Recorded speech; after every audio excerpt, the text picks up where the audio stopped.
South China सी यानी एक ऐसा समुद्री क्षेत्र जहां चीन कोई ना कोई बखेड़ा खड़ा करता रहता है।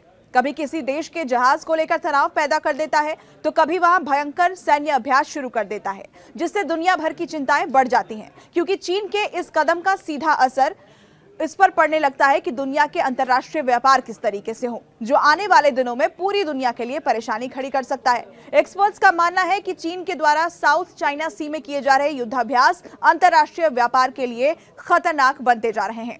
आज आपको इस वीडियो में हम बताने जा रहे हैं कि आखिर साउथ चाइना सी दुनिया के लिए इतना महत्वपूर्ण क्यों है, यहाँ पर इस विवाद के मुख्य कारण क्या है और इसका दुनिया पर क्या प्रभाव है। साउथ चाइना सी विवादास्पद मुद्दा क्यों है, सबसे पहले यही समझते हैं कि आखिर इसे लेकर इतनी चर्चा क्यों होती है। रिपोर्ट की माने तो इस विवाद का मुख्य कारण समुद्र पर अलग अलग देशों का दावा और समुद्र का क्षेत्रीय सीमांकन है, खासकर चीन का, जो साउथ चाइना सी को अपना क्षेत्र मानता है। वो भी तब जब साउथ चाइना सी चीन, Taiwan, Philippines, Indonesia, Vietnam, Thailand, Cambodia और मलेशिया जैसे देशों के बीच स्थित है। ये देश चीन के दावे पर आपत्ति जताते रहे हैं। रिपोर्ट में दावा है कि चीन दक्षिण चीन सागर के 80% हिस्से को अपना मानता है। उस पर अपना हक जताने के लिए चीन आए दिन किसी न किसी देश के जहाज को लेकर झगड़ता रहता है। ताजा मामला फिलीपींस के जहाजों का है, जिसे लेकर दोनों देशों के बीच तनाव की स्थिति पैदा हो गई है, जिसके बाद अमेरिका ने भी चीन को चेतावनी दे दी है कि अगर वो फिलीपींस पर कोई कार्रवाई करता है तो वो फिलीपींस की हर संभव मदद करेगा। अब सवाल यह है कि आखिर साउथ चाइना सी पर इतना विवाद है क्यों? दरअसल ये एक ऐसा समुद्री क्षेत्र है जहां प्राकृतिक तेल और गैस भरपूर मात्रा में उपलब्ध है।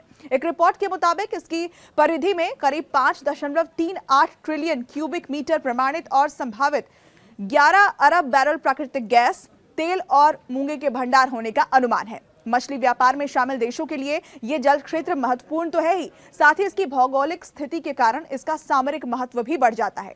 यही कारण है कि चीन इस क्षेत्र में अपना प्रभुत्व कायम रखना चाहता है। माना जाता है कि विवादित क्षेत्र में दुर्लभ खनिजों के बड़े भंडार मौजूद हैं, जो चीन की महत्वाकांक्षाओं के लिए महत्वपूर्ण है। अब यहाँ पर ये आपको बताएं, ये सवाल भी उठता है कि क्या चीन और मध्य पूर्वी देशों के बीच तनाव बढ़ सकता है? तो इसका जवाब है हाँ, क्योंकि पिछले दिनों लाल सागर में ईरान समर्थित हूथी विद्रोहियों के हमले ने वैश्विक व्यापार को नुकसान पहुंचाया था। गाजा में हमास आतंकवादियों के खिलाफ इजरायल के हमले के जवाब में हूथियों ने कई कमर्शियल जहाजों पर ड्रोन और मिसाइल से अटैक किया था, जिसके बाद शिपिंग फर्म्स ने लाल सागर से अपने जहाजों को हटा लिया था, जिसमें स्वेज नहर भी शामिल थी।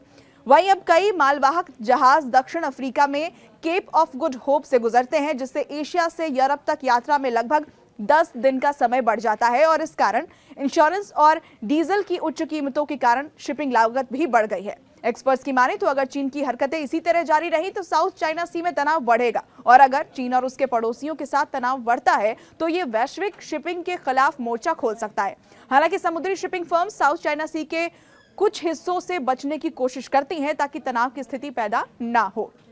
रिपोर्ट के मुताबिक मौजूदा वक्त में साउथ चाइना सी को लेकर मुख्य तनाव चीन, फिलीपींस और ताइवान के बीच है, लेकिन दक्षिण चीन सागर में व्यापार के लिए असली खतरा मलक्का जल डमरू मध्य में आ सकता है, जो मलेशिया, इंडोनेशिया और सिंगापुर के बीच दक्षिण में स्थित है। यूएस एनर्जी इंफॉर्मेशन एडमिनिस्ट्रेशन के मुताबिक साल 2023 में हर दिन 23.7 मिलियन बैरल तेल और पेट्रोलियम उत्पादों को जल डमरू मध्य से होकर ले जाया जाता है, जो कि हार्मुज जल डमरू मध्य से 13% ज्यादा था। कुछ भू राजनीतिक और सैन्य विशेषज्ञों का यह अनुमान है कि अगर चीन ताइवान पर आक्रमण करता है तो अमेरिका और उसके सहयोगी मलक्का जल डमरू मध्य को अवरुद्ध कर सकते हैं, जिससे एशिया की सबसे बड़ी अर्थव्यवस्था से तेल के साथ साथ निर्यात तक चीन की पहुंच सीमित हो जाएगी। यानी ये कहना गलत नहीं होगा कि अगर साउथ चाइना सी में तनाव पैदा होता है तो दुनिया भर की इकोनॉमी पर असर होगा। इस खबर पर आपकी राय क्या है, हमें कॉमेंट करके जरूर बताएं और ऐसी ही बाकी खबरों के लिए बने रहे न्यूज़ 18 इंडिया के साथ।